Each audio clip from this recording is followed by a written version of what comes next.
एक ठाकुर जी के परम भक्त थे त्रिपुरदास, बहुत अच्छा चरित्र है उनका।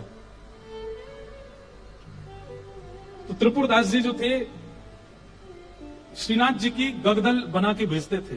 गगदल जानते हैं, कंबल, सर्दियों में जो ठाकुर जी धारण करते हैं। किसी ने श्रीनाथ जी के दर्शन किए हो, शीतकाल में दर्शन करना, ठाकुर जी का मुखमंडल दिखाई देता, बाकी सब ऐसे पूरे ढके रहते हैं, उसको गगदल बोलते हैं।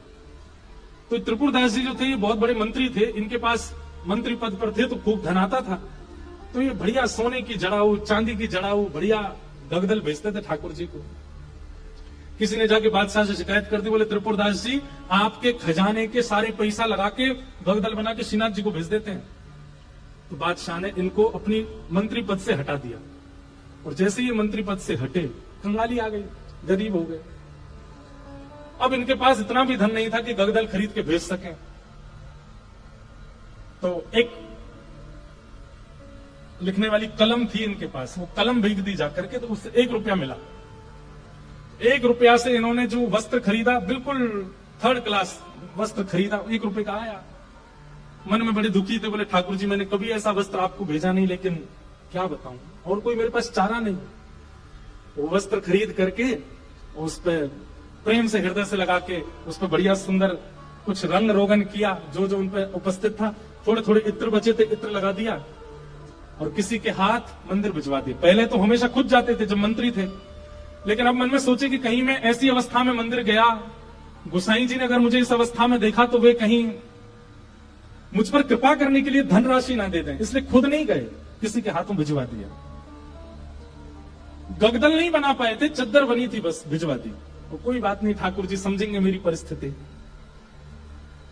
शीतकाल का समय आया, यहां पर वो चद्दर जैसे ही पहुंची तो भंडारियों ने सोचा ये तो बिल्कुल सामान्य स्थिति की है, ये ठाकुर जी की सेवा में क्यों जावे, ऐसे ही रख दो इसको कहीं किनारे, किनारे में कहीं रख दी। शीतकाल प्रारंभ हुआ, जैसे ही ठाकुर जी को गगदल पहनाई, रात्रि में शयन करा करके गुसाई जी चले गए। रात भर गुसाई जी ठिठरते रहे, मुंह कांपते रहे, हाथ पैर कांपते रहे।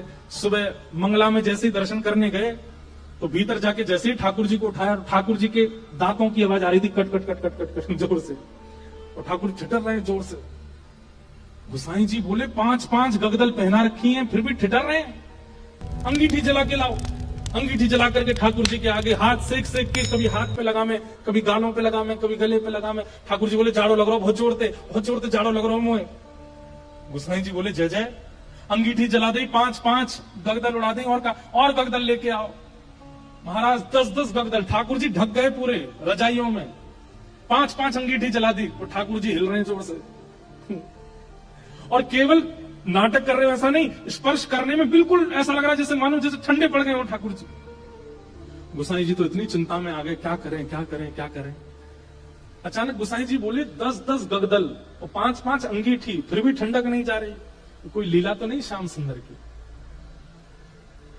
ओहो, निश्चित ही किसी भक्त के द्वारा भेंट आई है और वो हमने पधराई नहीं है, इसीलिए ये सब हो रहा है।